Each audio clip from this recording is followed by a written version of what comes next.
तो अगर आप भी सोचते हैं कि हम अपना फ़ोन रात भर चार्ज में लगा के छोड़ देंगे तो हमारे मोबाइल फ़ोन की बैटरी फट जाएगी,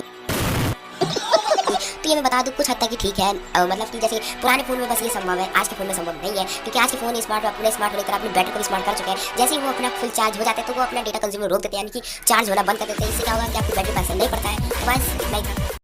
तो अगर आप भी free fire, PUBG, call of duty वाले गेम खेलते हो तो ये फ़ोन आपके बड़े काम का है। जैसे कि आपके फ़ोन में 3000 mAh, 4000 mAh, 6000 mAh तक की बैटरी होगी, जिससे आप ज़्यादा देर तक गेमिंग नहीं कर पाते। लेकिन मैं आज की वीडियो में आपको एक ऐसा फ़ोन बताने वाला हूँ जिसके अंदर भैंस की आपको 50 दिन का बैटरी बैकअप। जैसा कि आप स्क्रीन पर देख सकते हैं, ये फ़ोन है एनर्जाइजर नाम से कुछ करके। ये आपको पावर बैंक की लुक में तरह देखने को मिलेगा। काफ़ी ज़्यादा कूल फ़ोन है। इसमें आप अगर स्टैंड हैंड मोड में रखते हो तो आपको 50 दिन का बैटरी बैकअप देगा। और इसमें आपको जो बैटरी मिलेगी 18000 mAh की बैटरी देखने को मिलेगी। जो मोस्ट अननोन फैक्ट नंबर 1, दुनिया की सबसे पहली कोड 31 जुलाई 1995 में हुई थी। फैक्ट नंबर 2, यूट्यूब पे सबसे पहली वीडियो 23 अप्रैल 2005 में अपलोड की गई थी। Oh my goodness. Fact number 3, India में सबसे ज़्यादा फ़ोन यूज़ करने वाला फ़ोन स्वामी यानी रेडमी का है, जो कि आप बहुत ही यूज़ हो रहा है इस टाइम। आप कौन सा फ़ोन यूज़ करते हो कमेंट में जरूर बताना।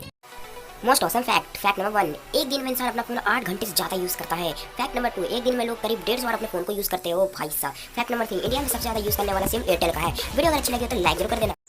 ओहो रुको रुको रुको रुको रुको रुको, तो आपको हो चुकी है गलतफहमी। मेरे पे कमेंट आया जिसके 2-3 बंदों ने कहा कि भाई मेरा चैनल मोनेटाइज नहीं है और मेरे फ्रेंड का चैनल मोनेटाइज है, तो मेरे पैड के सारे। तो मैं बता दूं यार गाइस, क्योंकि एक यूट्यूब का न्यू अपडेट आ गया 2021 में अगस्त में लॉन्च हुआ है कि आपको चैनल मोनेटाइज नहीं होगा, आपके वीडियो पे तो भी ऐड आएंगे, पर उसमें से आपको 1 रुपया भी आपको नहीं दिया जाएगा। तो ये तो भाई यूट्यूब की गलत बात है। तो आपको समझ में आ गया हो कि आपकी वीडियो पे ऐड क्यों आ रहे हैं। ये बस एक अपडेट है गाइस, तो ज़्यादा